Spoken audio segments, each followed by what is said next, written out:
வாடகை என்னடி வாடகை உம்மன வீட்டுக்குள்ள உட்கார என்னைய கேட்டாலும் இந்தான்னு தந்து நான் ஒட்டிப்பேன் அந்த போலும் கூட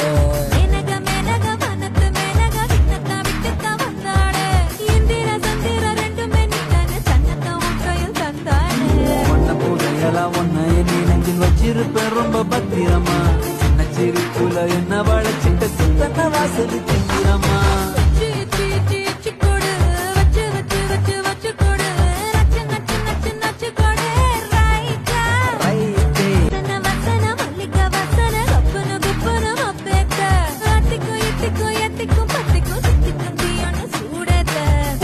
பூசன மன்மத பூசன கைப்பாதி மெய்ப்பாதி செய்யாதா மை வைத்த கண்ணுக்குள் போய் வைத்த பெண்ணுக்குள் பெய்யாத தென்மழை பெய்யாதா